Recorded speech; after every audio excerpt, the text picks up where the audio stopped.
Jai Hind aspirants. Today we will talk about the reality of Indian army soldiers and officers and the perception that the public and the civilians have about them. Before starting, let me tell you, CDSE 2 2022 का online batch के enrolment start हो चुके हैं. Batch 20 मई से start होगा. It will be a 100-day program in which we will cover all the topics of English and all the subjects of GK. You will get 9 schedules of 10 days each. In each schedule, there will be 3 to 4 subjects. Constant revision will be provided, and you will get quizzes, written notes, current affairs, live lectures, and recorded sessions. The platform that we will be using are WhatsApp group and Microsoft Teams. The fee can be paid in 2 installments, and the fee is 3,000 for the entire duration of the course. You can ping me on WhatsApp number, that is 8225082460. हम में से वो लोग जो arm forces family से belong नहीं करते हैं या फिर किसी सोल्जर को अपने आसपास नहीं जानते हैं, हमारे दिमाग में कई सारे स्पेकुलेटिव व्यूज, ओपिनियंस होते हैं उनके बारे में, जो कि main stream movies, social media post या बुक्स ऐसी जगहों से परसीव किए हुए होते हैं. इसमें से बहुत सारे सही होते हैं और कई सारे गलत होते हैं. जो मेजोरिटी पॉपुलेशन है हमारी, हम में से हम लोग आर्म फोर्सेस को लेके पर्सपेक्टिव व्यूज लेके चलते हैं जो रियलिटी से काफी दूर होते हैं. बहुत सारी चीजें हैं जो हम उनके बारे में मिसअंडरस्टैंड करते हैं, अपने सोल्जर्स के बारे में और ऑफिसर्स की लाइफ्स के बारे में. ये परसेप्शंस, र्यूमर्स और हियरसेस के प्रोजेक्शंस होते हैं. So let's find out that which one of them is true and which one of them is false. The first one is common people with extraordinary training. वो super human नहीं होते जो multiple terrorist को एक साथ मार दें जैसे कि मूवीज में दिखाया जाता है. Rather they are ordinary human जिनकी ट्रेनिंग बहुत एक्स्ट्राऑर्डिनरी होती है, so that they can know how to work in a team and extract maximum productivity.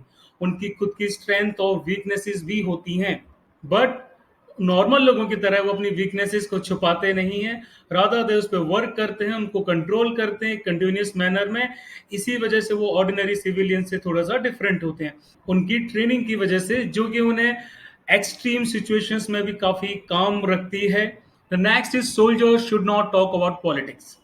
उनके खुद के ओपिनियन होते हैं, लेकिन सर्विस कंडीशंस में वो इन ओपिनियंस को पब्लिकली एक्सप्रेस नहीं कर सकते हैं, लेकिन वो अपने स्पेयर टाइम्स में, स्पोर्ट्स के दौरान, मैच डिनर्स में या फिर ऐसी किसी पार्टीज में इन व्यूज को जरूर डिस्कस करते हैं. लेकिन under no conditions post retirement वो इस चीज के बाइंडिंग में नहीं है. उनको फुल फ्रीडम रहती है, वो किसी भी तरह का प्रोफेशन ले सकें, अपने व्यूज किसी भी पॉलिटिकल पार्टी या फिर किसी भी आइडियोलॉजी के लेके अलाइन कर सकें और उसको लोगों को बता सकें. उनके खुद के रीजंस होते हैं फोर्सेस ज्वाइन करने के, वहां रुकने के और साथ ही साथ फोर्सेस से बाहर आके कोई दूसरी जॉब करने के. The next is devoid of human obligation.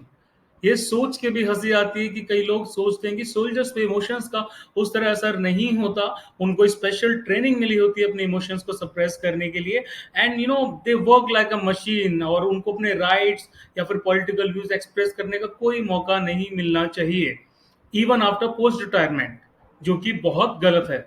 जबकि हमें खुद से पूछना चाहिए कि हम में से ऐसे कितने लोग हैं जो उनकी फैमिलीज के लिए एक हेल्पिंग हैंड एक्सटेंड करते हैं जब उन्हें जरूरत पड़ती है. जब हमारे सोल्जर्स बॉर्डर पर तैनात हैं, कई बार वो सुप्रीम सेक्रीफाइस भी दे देते हैं, उस टाइम उनकी फैमिली के साथ कितने लोग खड़े होते हैं. ये लोग जो अपनी जोश और लाइवलीनेस के साथ में भरे हुए होते हैं, ये वर्स्ट सिचुएशंस में भी बेस्ट निकाल के लेके आते हैं. इसीलिए ये हर जगह एडजस्ट कर लेते हैं और हर जगह अडेप्ट कर लेते हैं.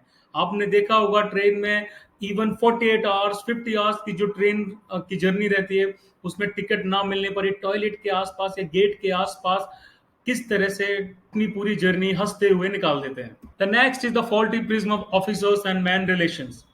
मीडिया ने इस चीज को बहुत ट्विस्ट किया है. ऑफिसर मैन रिलेशन एक स्ट्रॉन्ग पॉइंट बनाता है हमारी आर्म फोर्सेस का, जिसमें म्यूचुअल केयर और म्यूचुअल रिस्पेक्ट एक फाउंडेशन की तरह काम करती है, बोथ ऑफिसर्स एंड सोल्जर्स के लाइफ लॉन्ग कैरियर के लिए, रेजिमेंट में एंड आफ्टरवर्ड्स टू. आपने मल्टीपल स्टोरीज पढ़ी होंगी जब पोस्ट रिटायरमेंट भी उनके बीच में काफी अच्छी बॉन्डिंग रहती है. इंडियन आर्मी में जब ऑफिसर्स अपने एकेडमी से बाहर आते हैं पासिंग आउट परेड के बाद, तो कमांडिंग ऑफिसर से इंटरव्यू से पहले उनको एक बार उनके जो सोल्जर्स है जिनको वो लीड करेंगे, कमांड करेंगे, उनके साथ उनकी रूटीन लाइफ जीनी पड़ती है, उनकी बैरक्स में उनको रहना पड़ता है, उनकी बेटर अंडरस्टैंडिंग के लिए, बेटर बॉन्डिंग के लिए। ऑफिसर्स उस टाइम में उनके साथ खाना खाते हैं, उनके साथ में खेलते हैं, उनके साथ में काम करते हैं, सो दैट मैन उनको एक्सेप्ट कर सकें और ऑफिसर्स अपने जवानों की रिस्पेक्ट को अर्न कर सकें। The life outside cantt is mundane. कई लोगों के अंदर ये रॉन्ग नोशंस रहते हैं कि सोल्जर्स और ऑफिसर्स की जो लाइफ है वो सॉर्टेड आउट है, उनकी सारी ज़रूरतें कैंट में पूरी हो जाती हैं। ऑफ कोर्स उनकी जो हाउसिंग है, मेडिकल है, एजुकेशन रिस्पॉन्सिबिलिटीज उनकी फैमिली से रिलेटेड हैं, वो सारी कैंट में हो जाती हैं पूरी। लेकिन वो ये चीज़ें फ्री में नहीं मिलती, इसके लिए उन्हें पे करना पड़ता है अपनी ही सैलरी से। समटाइम्स दे आर वरीड कि भाई कोई उनके जो गांव है उसमें कोई केस चल रहा है, कोई फैमिली फेड हो रहा है, किसी ने उनकी जमीन हड़प ली, किसी ने उनका प्लॉट हड़प लिया। So these kind of things happen. कई बार उनकी फैमिलीज को पैसों की जरूरत होती है and they are posted at a place जहां पर वो इन फैसिलिटीज को इजीली असेस नहीं कर सकते हैं, and sometimes they become a victim of police brutality.